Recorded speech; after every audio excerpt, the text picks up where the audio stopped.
Tonight, our speaker is Nick Wheeler, and he'll be focusing on catching shad on a fly. I've personally never tried it, but I would love to try it sometime. He's been doing that for 15 years. And I've already written down 3 or 4 questions to ask him, so maybe he'll answer them during his spiel. So, Nick, take it away. Perfect. Awesome. All right. Well, let's get this screen shared here real quick. And I'll give you guys the report that Shandy told me to give you from the Deschutes today. She texted right when she still had a little bit of service, apparently. Let's see if I can get this. Hold on here.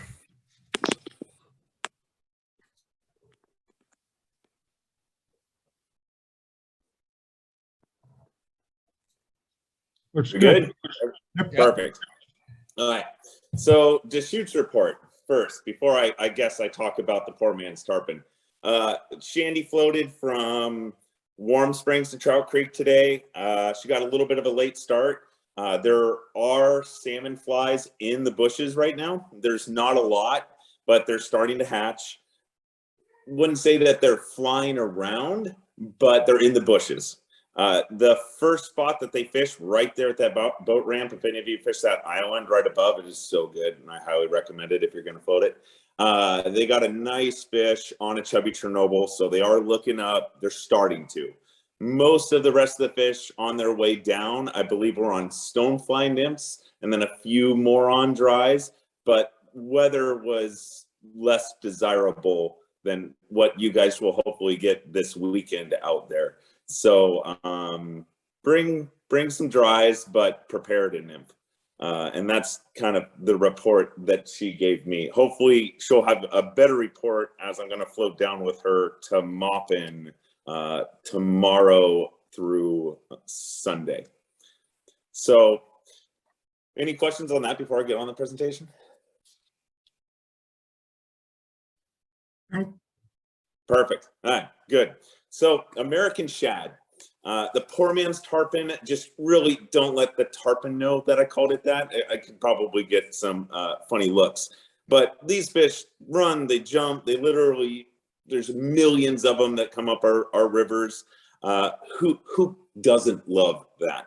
I like to call them the gateway drug to anadromous fish. I grew up on the banks of the Russian River in kind of Northern California.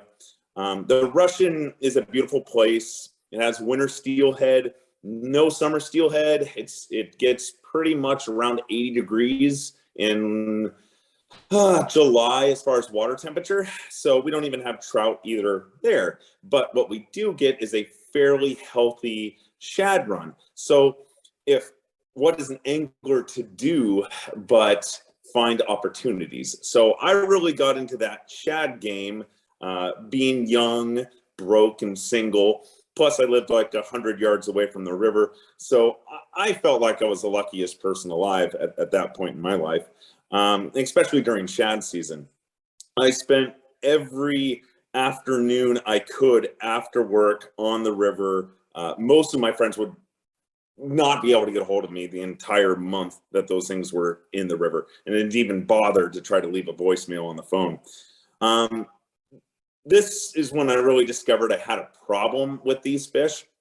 And before I moved up into Oregon years ago, I even looked into Bonneville, and it was just astounded by the numbers that come over that dam, and was also dumbfounded that there's not that many anglers up here that really target them. And it's kind of sad because it's a little bit of a missed opportunity since they're so plentiful, especially since we've had such a poor steelhead season this last couple of years. It took me some time though, using friends and coworkers, we kind of cracked the code a little bit, and that's what I'm really here to show you, is kind of what I learned, and hopefully you can help unlock it even more with your pursuits, hopefully, of this fish that you fall in love with as much as I have. When you consider targeting shad, you have to know it's a little bit of a social thing. Great people, great stories, lots of laughs. the more friends you bring to the river for shad, the better and higher the level of enjoyment you will have. And I think this really comes down to the overabundance of fish. You know, if we're all just trout fishing a run and Bob over here ends up hooking all the fish, there's really a lot of resentment in your fellow angler, and maybe a lot of anger towards that angler. But with shad, most everyone will probably hook something. And so we can share that enjoyment with the people around us. And therefore, it can be a great social event, unlike steelhead, where if we get one fish a season, we just get to brag about it the whole time. No one cares about kind of the other people around too, since again, like you're all kind of hooking fish. So it's just kind of sit back and enjoy and teach and learn. This is one of the most relaxing fishery. To me, it's a no-brainer. Again, it's a sit back and relax. And we can kind of look at that lower picture there on the left. That's one of the jet boats fishing by the falls. I mean, that guy is sitting down. So yes, you can relax nice and easy. Quite often, I prefer to do this in just like a t-shirt, shorts. If we're in a boat, a lot of time we don't even need waders. Heck, on the bank, if you have bank access that you don't have to wade out to, I'll just wear a pair of boots and just call it good. This is as easy as it can be. And really after, again, a tough steelhead season, who doesn't want to catch just an absolute pile of fish? Why do I recommend shad? And I would say this, it's the working man's fish. It's perfect for the guy that's got the 9-to-5 job still and wants to fish near home. I love the Deschutes, hence why I'm going there tomorrow, but it is not exactly the closest thing to all of us, right? The Willamette is kind of our backdoor river, and it's really not that far, you know, under an hour from Salem or half an hour for me to Bonneville. Like, you can go and you can go fish for half an hour and an hour. And what's great is there's so many of those fish, you might have a chance to still catch 20 before dark. So enjoy it. It's so close. And we have it right out our back door. The other part about these fish is they're really fairly hard fighting. You know, when we look at them, we're like, oh, they're just not that pretty. They're not a trout. They're not a steelhead. They're not a salmon. They have weird shaped mouths. But they will take you into your backing if you allow them. They're gonna pull harder than any trout in its weight class. So who doesn't love that? So other reason for shad here is, I don't know a lot of trout fishing that you guys find doubles or triples, but this fishery you can, especially kind of there at the falls. So if it's a good day, we don't count fish, we count doubles or triples if there's 3 of you. So can't beat that either. Shad are perfect for getting people into fly fishing. Now, I really also think that it's great as far as us learning a little bit more tactics as well. Since there's more fish, more catch ratio, you can practice fighting a fish, practice adjusting your drag, setting everything, fighting a fish, putting more pressure. If you lose one, who cares? But like with kids and younger anglers, we can have a little bit of a problem of we might only have that one fish form. And that can be a pretty tough situation if that's going to make or break becoming a new angler for them, right? And so having that opportunity to find more and more fish and kind of get them hooked, again, sadly, again, gateway drug. These fish are wonderful for that. But again, practice that hook set, getting fish on the reel.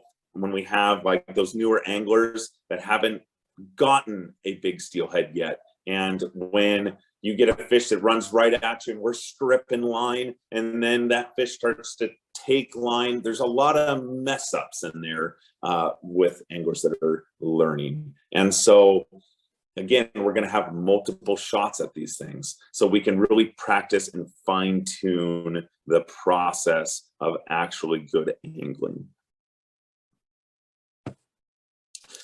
So here comes a little bit of boring, but I love this stuff, part of American Shad. I want to give you a little bit of history about these things.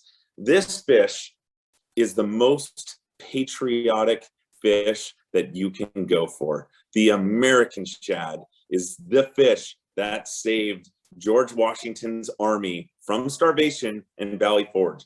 Like this fish, if we didn't have this thing here, we could be still flying that British flag.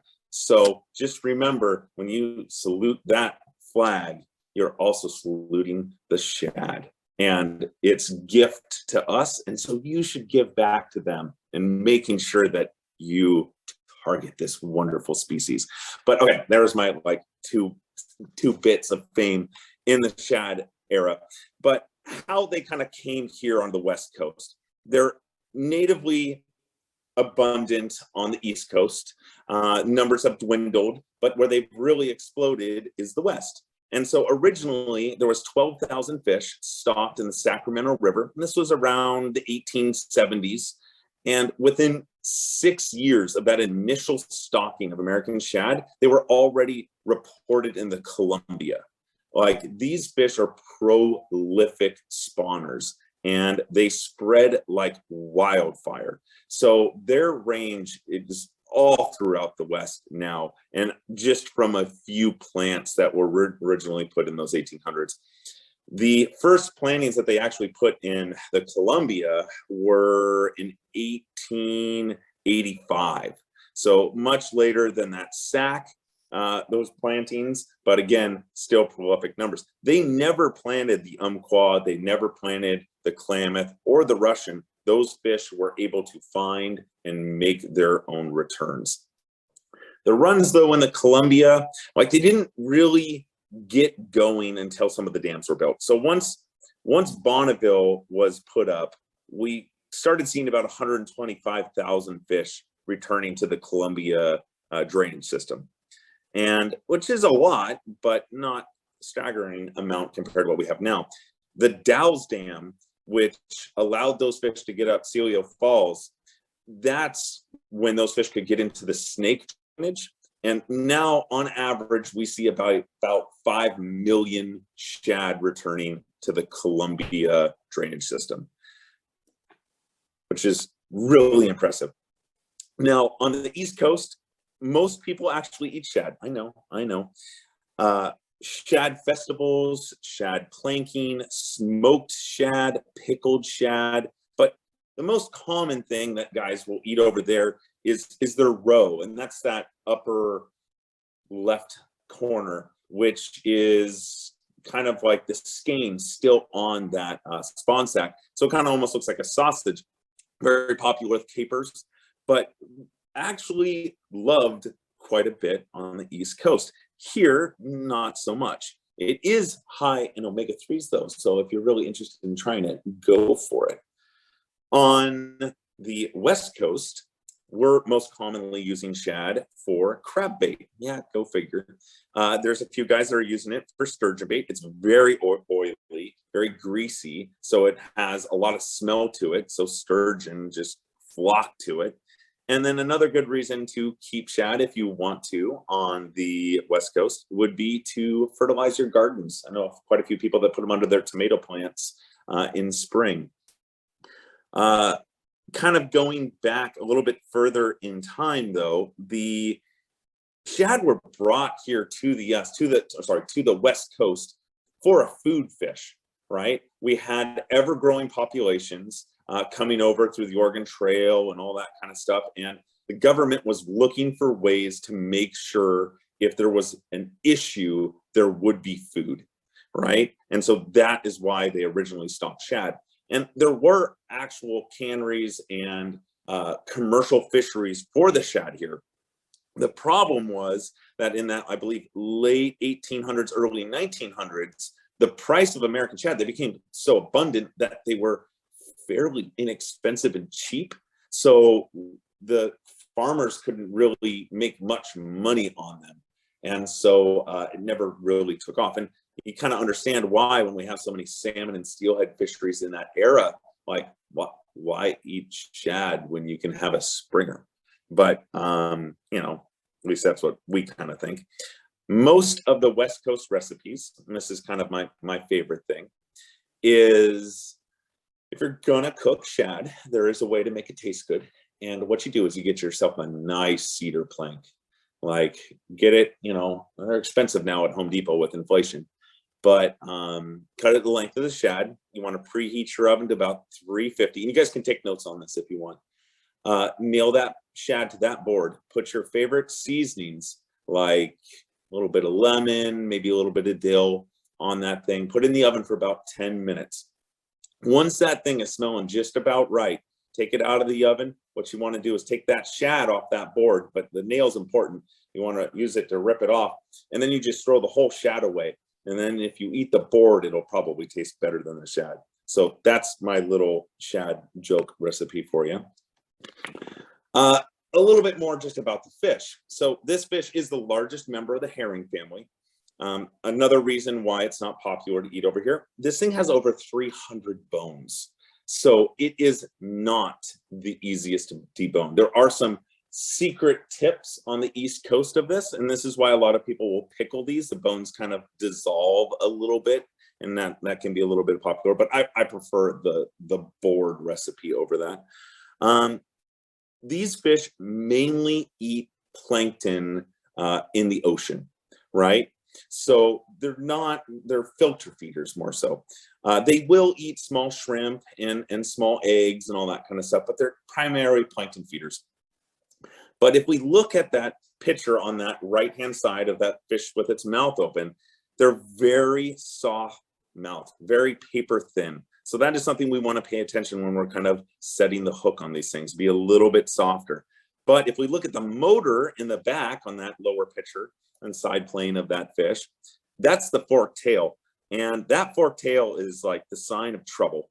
That thing's got a motor like no other. So the other fish that we'll typically see that tail on would be tarpon, hence why we call it the poor man's tarpon, bonefish, permit, right? And it's even got a little bit tuna-esque look to it, but those things just don't quit. And that's why they're an absolute blast to catch on a fly. Now, the other thing that's very important to know about these fish is their schooling. And when we talk about schooling, we're not talking about like steelhead, like cool, they come up in 3 to 5 pairs. You know, we're talking about like, oh, there's a small school of 100, or there's a school of 2,000-3,000 at a time. So when we're targeting them, we want to keep that in mind, because if we catch one, there's more than likely one right there, like behind it. So make that same cast, get it out there, like more than likely another fish is going to grab it, and then hopefully in another and another and another. So a little bit more on the life cycle. These things are anadromous, of course, meaning that they spawn in fresh water, and then they're going to migrate out into the ocean and live out there for their adult life, right? So male shad reach sexual maturity in about 3 years, females in about 4. So when we're catching these fish, if we're catching the bigger ones, those are going to be the females. So if you're looking to keep some fish and actually try this wonderful thing, that's the fish you want to keep if you want to eat some roe. If you're going to use it as crab bait, the males are going to be a better thing for that, just so you have more fish to spawn. Again, they are invasive, so there is no limit, and you can keep as many as you want on the West Coast. Here is the very important factor for this presentation for this year, and I cannot stress this enough. This is the topic on salmon flies. This is the topic on everything at the shop these last few weeks. Water temperature. Water temperature is so key for bugs and for shad. So the water temperature needs to be between 50 and 60 degrees. 55 is like peak spawning temperature, and that's when these fish are starting to come in the rivers. So this year, our river and the Umpqua and a lot of the other ones, because we've gotten all this snow, are much colder than normal. And so our shad returns are probably going to be pushed out, very similar to the salmon fly hatch this year, which has been pushed out maybe 5-6 days. So those salmon flies hatch because of water temperature, our shad return because of water temperature. That was my little salmon fly plug for this speech. Female shad have up to 600,000 eggs. Yes, that is correct. And that is how probably a pair can go into a river and populate it pretty darn quickly. And not only that, they are broadcast spawners. And now, so what that means is, unlike a salmon or steelhead, they're going to come in and they're not just going to dig a red and hang out and spawn in one spot. There's going to be a group of 10,000 that just come together in the evenings and just have a love fest and just let it all go at once. So the eggs, the sperm, everything just kind of comes together and sticks to rocks, sticks to anything it can.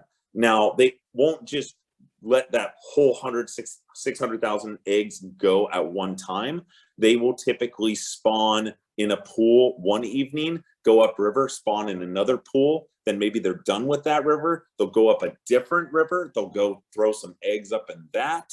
So like a prime example of this, and we come back to the water temperature, is if the Clackamas is cool enough, shad will actually go up the Clack. And it has to just be in that 55, 60 degrees. This year, they will probably not spawn in the Clack. They'll spawn mainly in the Willamette because of water temperature. But it's a really interesting fish. It's one of the few around here that really do that. So it's very cool to kind of understand it.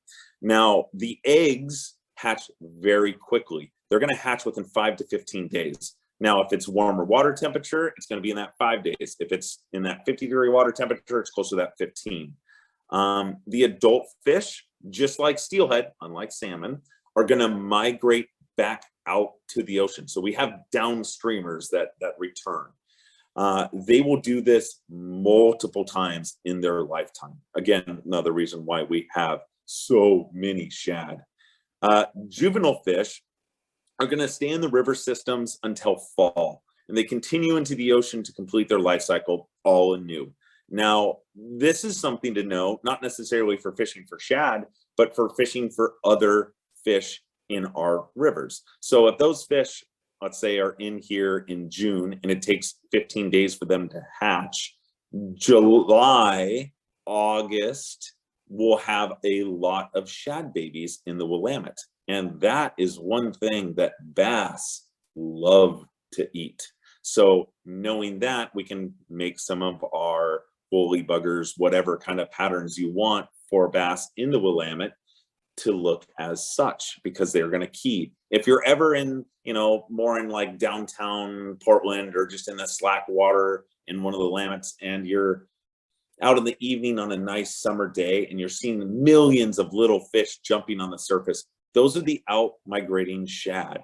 Now, typically they're going to be in the estuary, usually by about September, October. So they're not going to stick around. And by that time, they're not going to be huge, but they're just little minnows. And then they're going to migrate up into Canada to eat all those microplankton.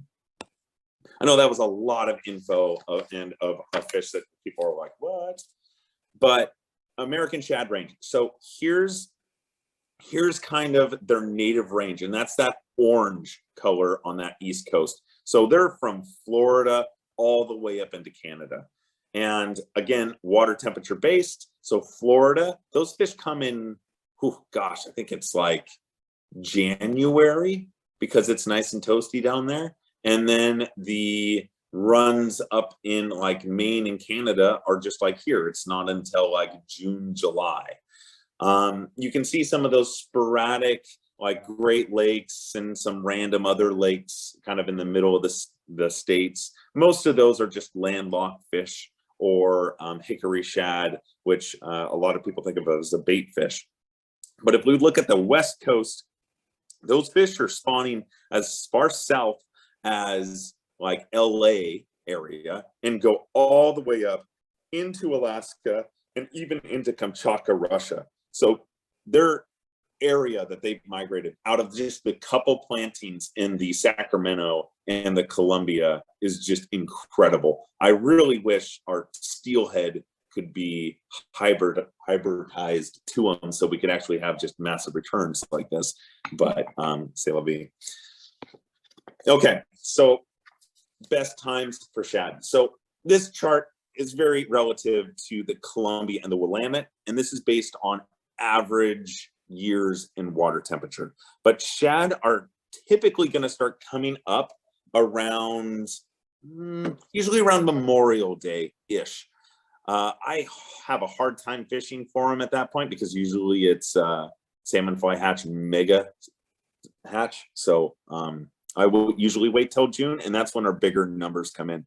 The peak is going to really be around like that kind of 15th to 30th of June. And then it kind of starts tapering down, and we get a little bit of shad return in about through the second week of July. Now, the Umpqua River, which is another very popular river to fish for shad in Oregon, gets their shad a little bit earlier. And again, this is water temperature based. Now, this year, when I last checked the North Umpqua, it was running 48-degree water temperature. So it's a little cold for shad. So they typically come in kind of that very end of April. May is their best month, and then kind of start tailing off like kind of mid-June. But this year, because of those temperatures, they really haven't seen any shad really showing up yet. So this year, more than likely, it's going to be Memorial Day, first week of June is probably going to be the peak, and it could go all the way through June.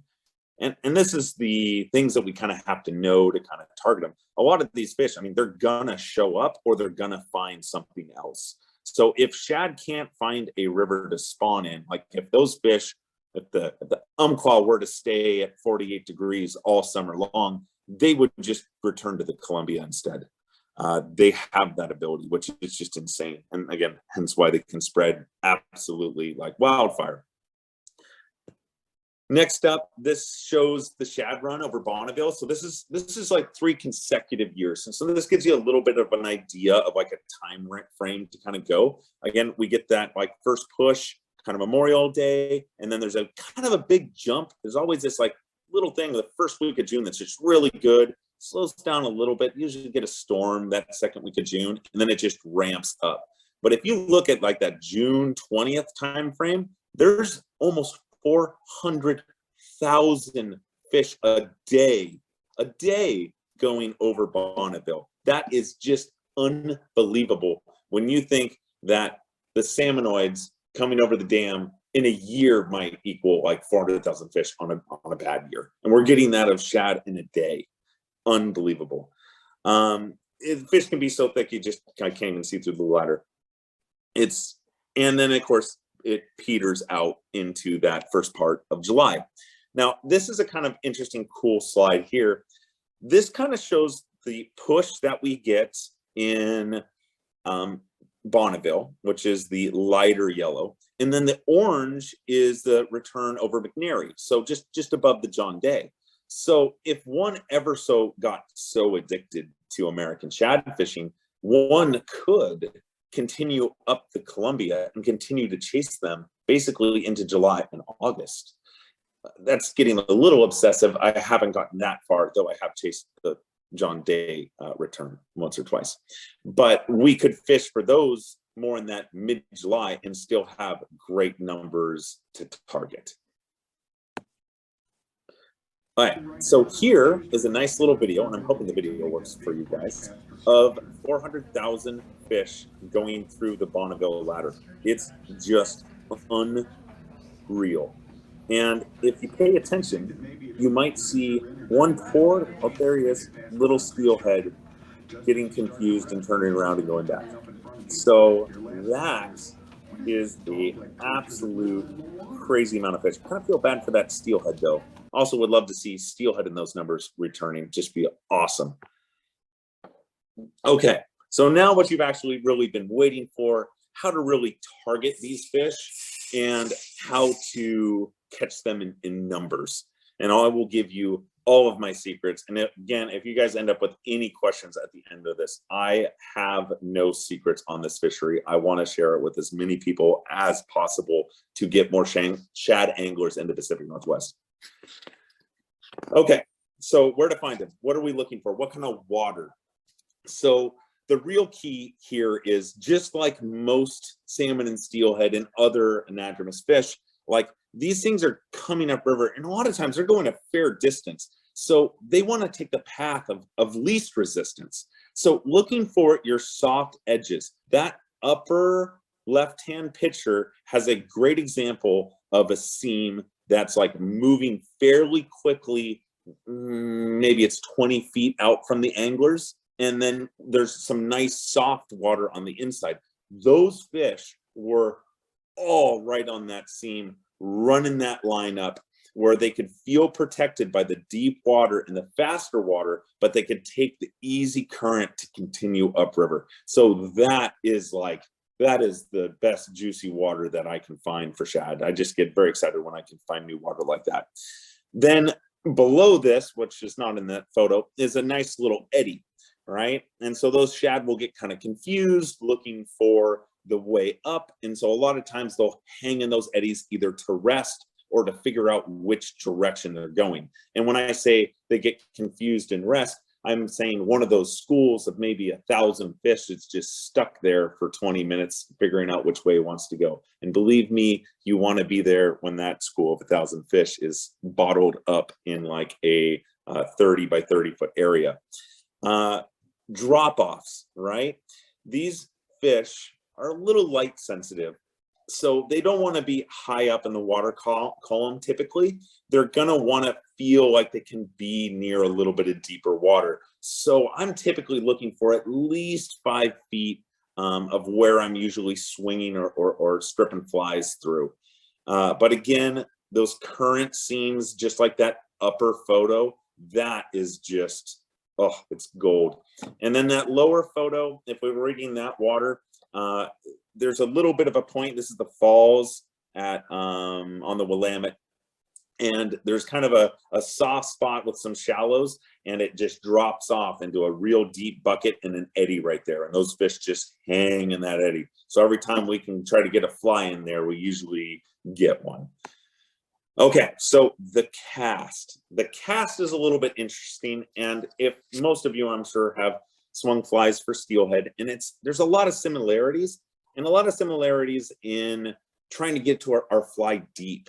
Since these fish are in a little bit deeper water than our steelhead, we may need to cast upstream up at like maybe a 45-degree angle or straight across, and that way it gets more hang time to sink, and get down. And if I'm fishing shallower water, like for example, the Umpqua, if it does get low again, that one you may not want to get as deep, right? And so now I'm giving more of a straight across or a slightly downstream angle. Really, just like swinging flies for anything else or trout streamers, if you're snagging the bottom, you're probably too deep. So a little bit less of an angle or a little bit more movement to keep that fly, or maybe a lighter fly or just a lighter sink tip. I will say it's very similar to the tight line swing when you're swinging for steelhead. The only difference is we're kind of adding like a little bit of a twitch in there. And it's just a slight hand motion kind of in it. I'll have a video, I believe it's on the next slide, that'll kind of show you that motion.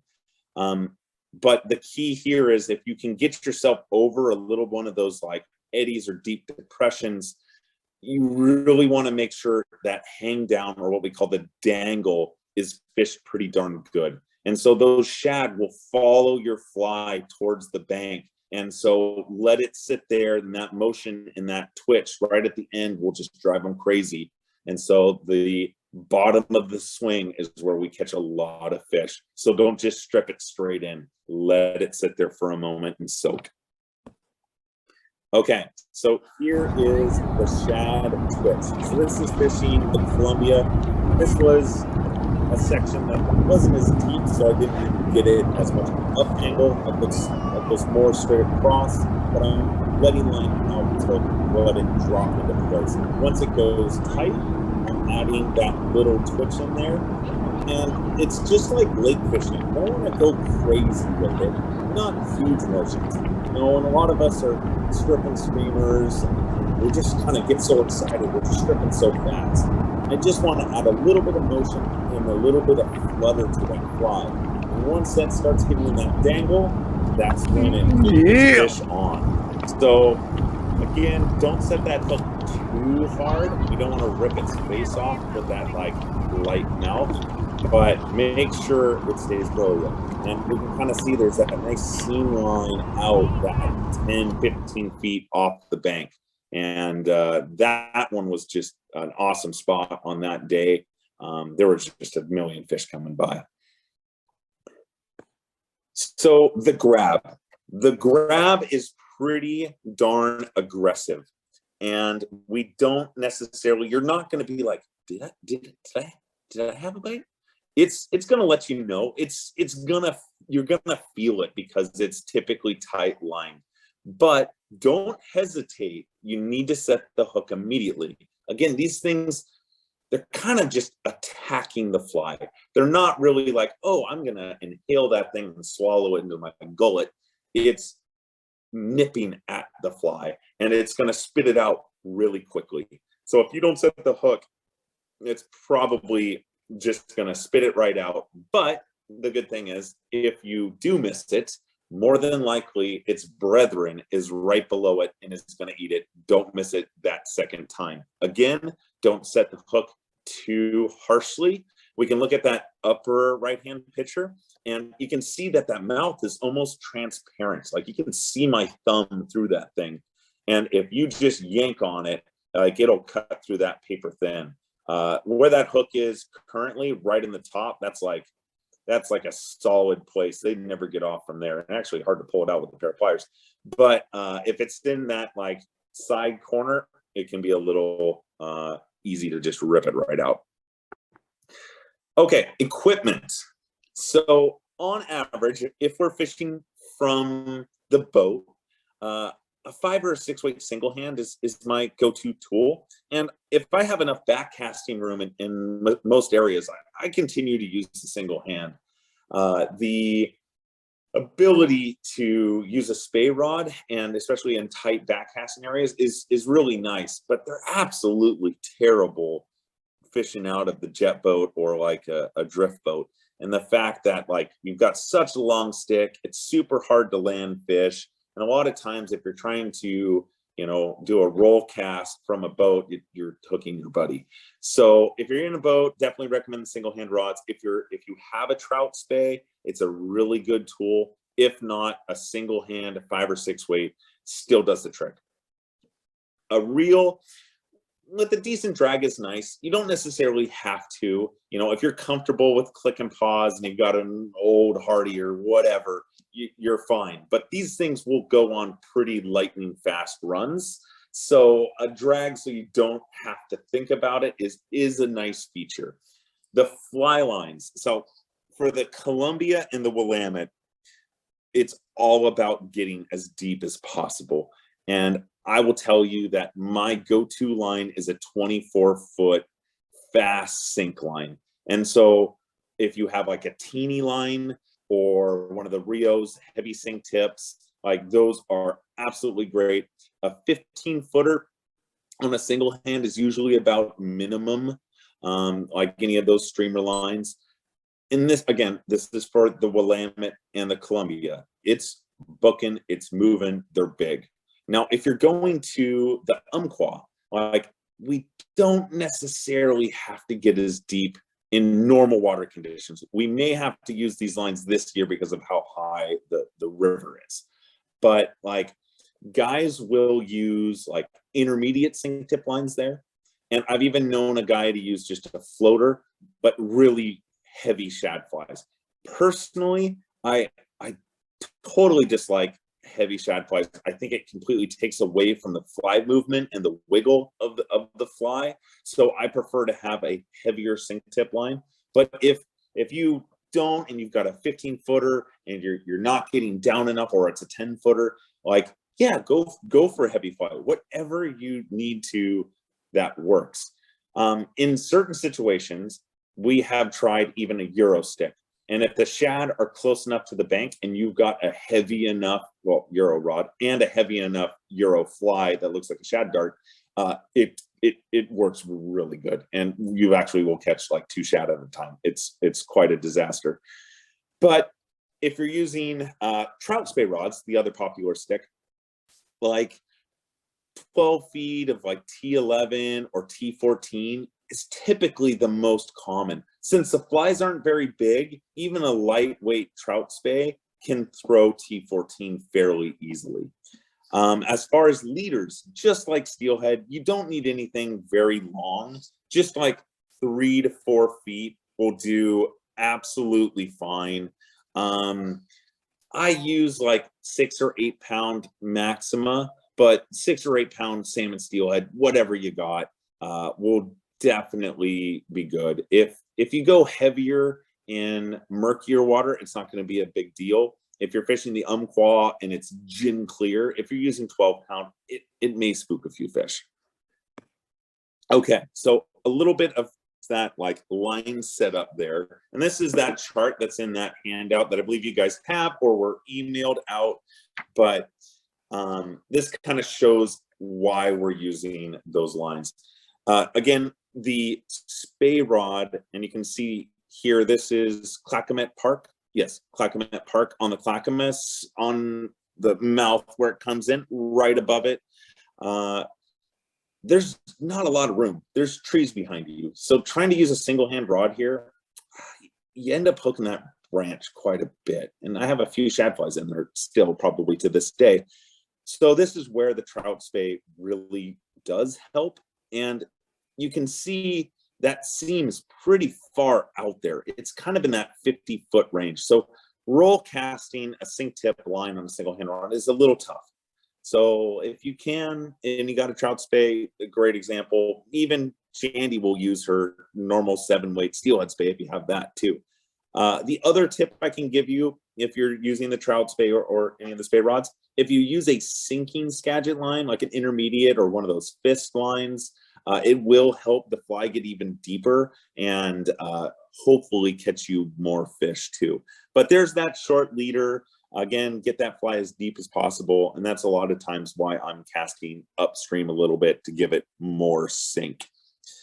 From that, we go into our flies.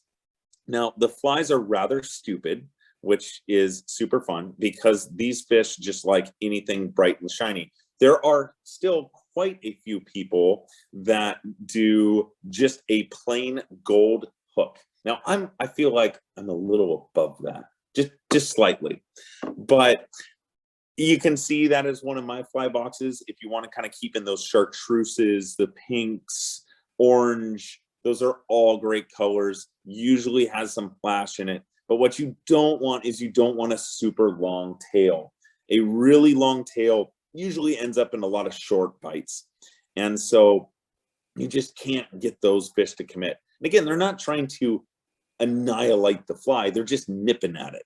So short tail, typically like 1/4 inch, 1/2 inch long, usually at the most. And that's kind of like my favorite thing to do.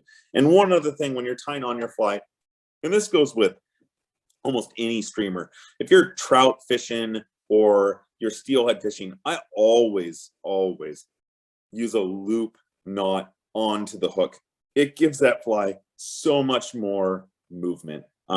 If there's a bunch of knots out there and everyone has their favorite ones, mine is the non-slip loop knot. That is my kind of go-to if you guys don't have one yet currently.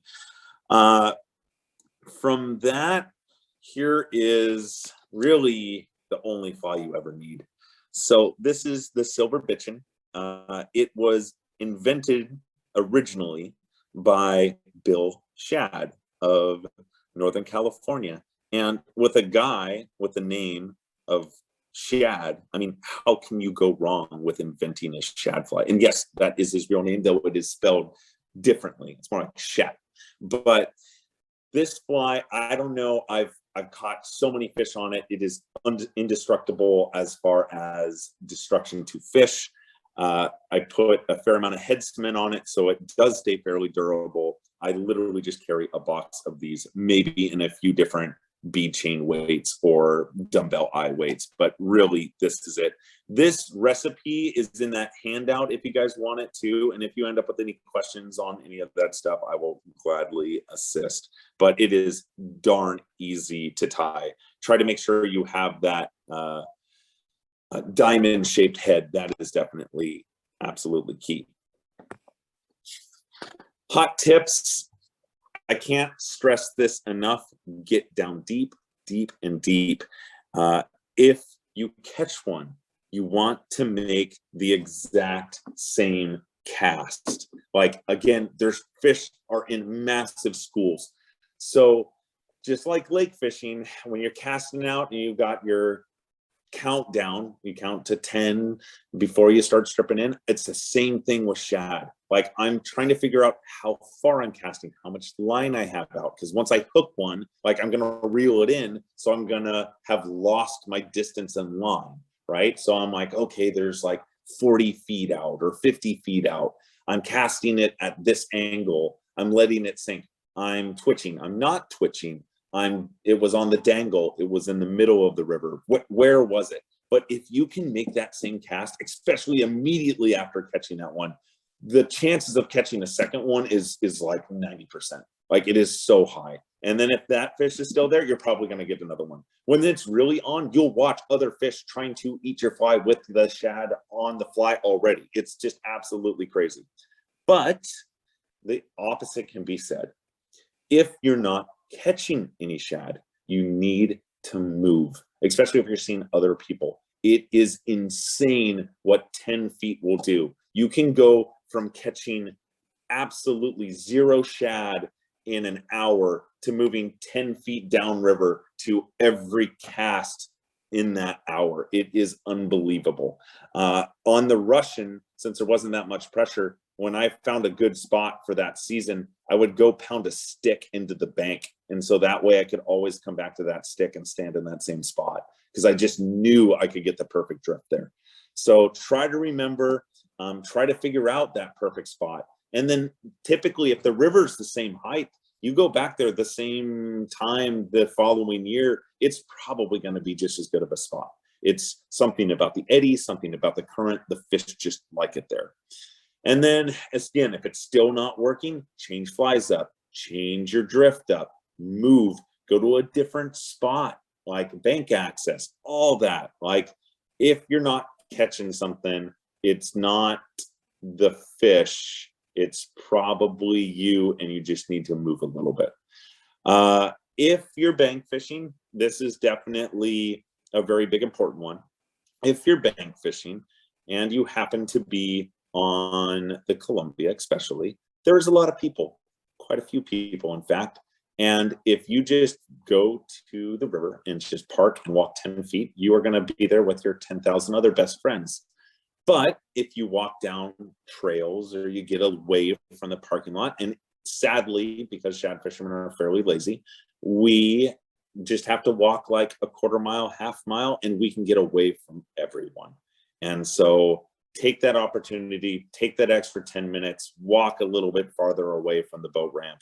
You will do well. And then the next thing is, and this is really only important for the lower Columbia, lower Willamette, and very low deep down in the Umpqua, but you need to keep an eye on tides. If there's no current in the river, you can't really get a good swing.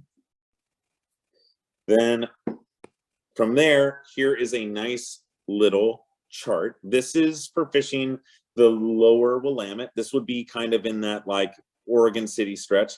This is the tide in Portland, and we can see that low and we can see that high. When that is coming up, that Willamette is stagnant and just about worthless for trying to catch fish.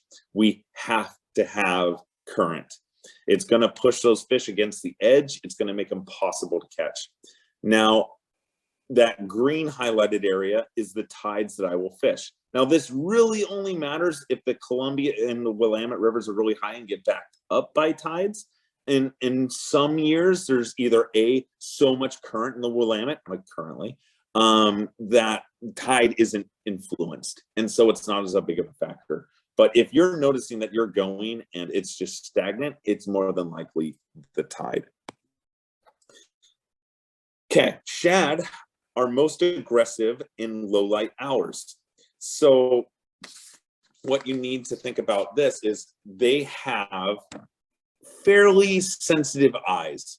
So they're deep dwelling ocean fish. So when they come into rivers that are fairly clear, they get pretty spooked, and so they'll go deep down. Now, rivers like the Willamette and the Columbia are fairly not clear, so they can really be fished all day. Now, the Umpqua, right now it is fairly dirty, but it will get clear at some point. And that is where, just like steelhead, your mornings and evenings will be best. And that's because the fish are going to feel so much more comfortable. And you'll be fishing a spot and there'll be direct sun on it and you get nothing. And then all of a sudden the evening starts to show and we get a little shade on the water, just like the Deschutes and summer steelhead. And all of a sudden the bite is on. And then the other reason that we really kind of need to pay attention to this too is that shad spawn from around 9 to like 11 o'clock at night, I want to say. And so when they're gearing up to spawn, that is when they are frisky and they are grabby. And so they will be more aggressive in those last few hours of light. So if you can stay till that setting sun, do it, because it's definitely worth it. Okay, so now here's kind of a few local-esque places that are fairly easy to find shad from the bank. Now, this upper one is the Willamette. This is right kind of at the 205 cross. So the falls are just right above it, which you can really only get to from a boat easily. But the Clackamas Park right here and the Columbia, this would be the Bonneville Dam, give us our most access. Now here I've highlighted actually those points. So we can see Clackamas Park on the Willamette is the first highlighted spot, right? And then we have Meldrum Bar kind of in the lower section. Those are choke points. So that's kind of the area we want to target. And that's going to push those fish closer to the bank, making it much easier for us to kind of get those fish. Now, the lower photo would be the Columbia River. This is Bonneville, right? And so you have a little bit of access on the Oregon side, and that's kind of right there at Eagle Creek. And then you have the massive amount of access on the Washington side. The access on that is just unbelievable, and it's a great spot to start if you have the time or want to fish the Washington side for shad. Now, here's the Umpqua. So the Umpqua has got an absolute ton of bank access, and it is definitely a great option for shad fishing. And if we look, there's Sawyer Rapids. That's kind of the beginning of the tidal stretch. So from there down, not the best, but that's a good place to start. And then we kind of have like the Elkton and Yellow Creek, Cleveland Rapids, River, Forks Park. That's at the confluence of the North Umpqua and coming into the main stem in the south. So those also typically have rapids and boat ramps near them. So you can kind of walk up and down, but any of the boat ramps typically have like a rapid, usually right above them. And so that's going to be a blockade for those fish. It's going to slow them down and it's going to pull them up. So this is kind of the areas that we're paying attention to on the river like the Umpqua. Now, here is a lineup in California. Again, like I said, it's definitely a social thing. So, you know, 90% of the people in that picture, I believe, are fly fishing. So like everyone's getting along. Even the gear anglers are having a good time, and we just kind of take our turns casting. But we're all fishing that same pool. And, you know, there may be whiskey passed up and down the line. There is definitely stories. We would quite often have games. The person in that red hoodie would bring a Burger King paper crown to the river, and whoever caught the most shad got to wear the crown for the next day and became the Shad King. It was kind of fun little game that we all had to play. Californians, again, we don't have enough steelhead. So here is a Columbia River lineup. This is a little bit more intense. There may be a spot kind of near that bush to stand, but I wouldn't recommend it. This is a little bit of combat fishing for me, little crazy. But again, here's what I can tell you. I fished this day and I saw this and took this photo and I said, oh no, this won't work. And all I did was drive to the end of the road and took a couple 100-yard walk. And here should be the next photo. There is no one. And we had an amazing shad day. Just because you see everybody stacked up in one spot doesn't mean that that's the only place to catch shad. We had one other boat, you can see that in the upper right photo, that was springer fishing. And the rest was just all ours for that mile of public access. So get off the beaten path, walk 10 further feet from your car, like get away from the masses. It does exist. And there's so many places that haven't been discovered yet because this fishery is so new to the Pacific Northwest. And someday, you know, hopefully it'll be that shining star that we have. Kind of going into shad fishing and the different places it takes, you know, these are wonderful places, but we have to take it with what it is. Like this is kind of the falls on the Willamette, and it's an urban fishery. I mean, we are in, you know, urban areas. And if you can be around, you know, an old mill, you can catch a lot of fish and not have a problem. All you have to do is look to the other side of the river and you see those falls. But like, take it for what it is. It's not the Deschutes. It's not like the Willamette or well, Mackenzie, but it's a fishery kind of in our back door, and it's kind of different and untouched. So take it for what it is. Just don't expect salmon fly hatch quality. Now, bycatch on shad, there are many times that we catch a lot of smallmouth on shad flies, just out of dumb coincidence. But that same fly has also caught a fair amount of spring Chinook. We caught that sturgeon in that lower corner on that same shad fly. Walleye is another one, and we've even caught carp on it. So you never know what you're going to get. That's what's so cool about our rivers and so cool about that time. Everything is just engaging, right? So it's a blast. Now, here's something that I've been working on for a couple years, and it's eluded me, and I'm waiting for someone to complete this challenge.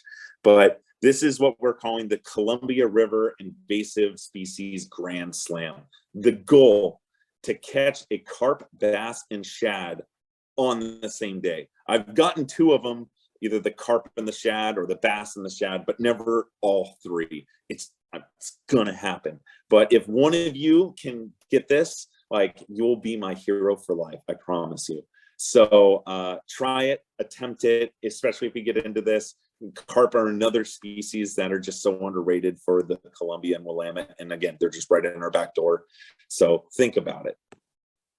Again, enjoy the fishery.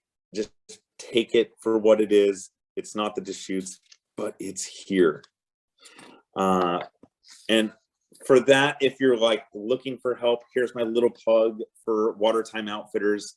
You know, if you're trying to figure out the shad fishery and you or just want to take someone out and catch a gazillion fish, these guys offer like 4-hour shad trips right on the Willamette. They pick you up right there in Oregon City. It is lights out fishing. You don't even have to cast far. It's unbelievable. It's the best shad fishery in the world. Can't talk high enough of those dudes. Water time, they're great. Rob Crandall's a good guy. Other than that, do you guys have any questions? Can you see the chat, Nick? Not yet, but I'm. So See the if it'll shad pop don't get above Willamette Falls. here. Ask them that one. Yeah, that's my question Ye- too. yes.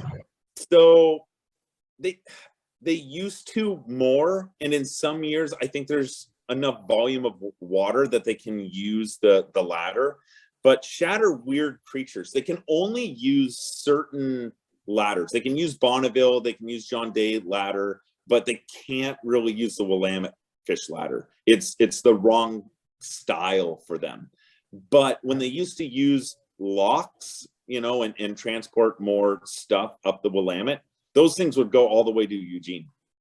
So and the weird part is like certain years I've talked to people that have, like last year, I talked to like 3 guys that caught them at the mouth of the Tualatin and said they got them in fairly big numbers.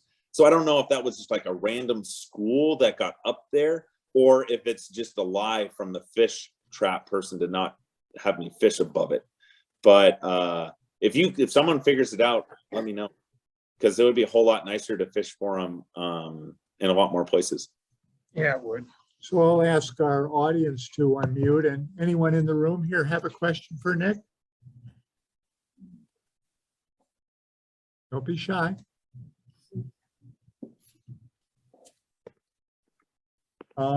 Oops, looks like. I need to clear something.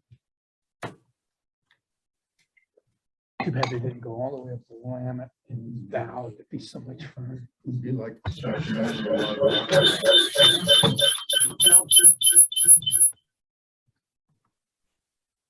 Well, that's what happens when you do a good job, Nick. You answer all the questions before I got them. Nice. Here's a question. Here's a question. What Go about ahead. full sink lines, especially single hand? What about full sink lines, especially for single-handed rods? So they can work from the boat, mainly because like we have a stationary thing that's like, you're out in the water a little bit. When it's from the bank, a lot of times if that line is out there and the whole thing sinking, has a tendency of snagging when you start getting it in close, especially if you're using like a type 3, type 6. Intermediate, like a full intermediate line is exactly what we use on the Russian. That's like our most popular line, is like just basically an intermediate lake line. But that river just barely moves. So, using something in a type 5 and a type 6 lake line would probably be absolutely fine if you're fishing from a boat. And again, it's just for the snagging reasons of getting frustrated. Even the 15-foot and 20-foot sink tip lines will get stuck in some of like the submerged brush and logs and can be a little annoying to lose flies. Any other questions? I think I saw something on a boat. So there are, I think, a lot more bank access points than I mentioned. And this fishery is so new still that so much of the bank access is still undiscovered. The Willamette is the hard one, just in the fact that there's so many houses along it, right? So I think like the major parks are going to be our best way to get to it. So Clackamas Park, Mary S. Young, George Rogers Park, all those things below the dam are easy. I just hope that they would go up the Tualatin and that kind of stuff, and we can have them again closer. The Columbia has unlimited bank access, and almost every spot that I have gone to at one point in time, I've hooked fish there.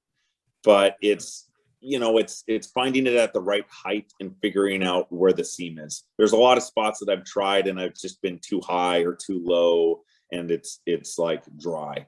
So trying new spots, you know, and discovering this thing is definitely going to be part of it. Now, as we get to the Umpqua, like there's more people that have been doing it for a longer time frame.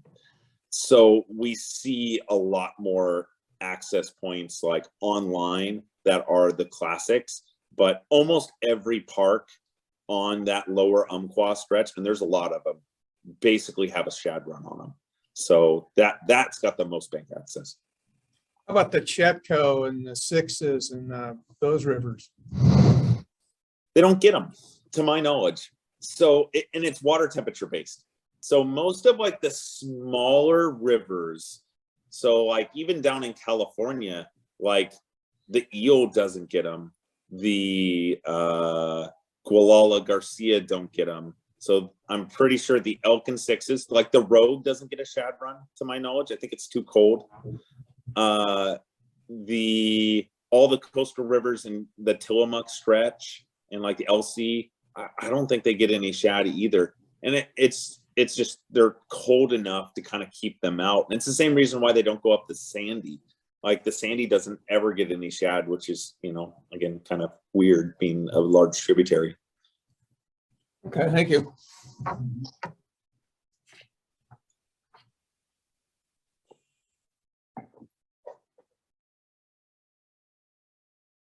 That's, Is that I think That's that's it, Nick. Thank you. perfect? Well, if you guys end up with any other questions or anything like that, you can always email me or anything, and I will happily answer.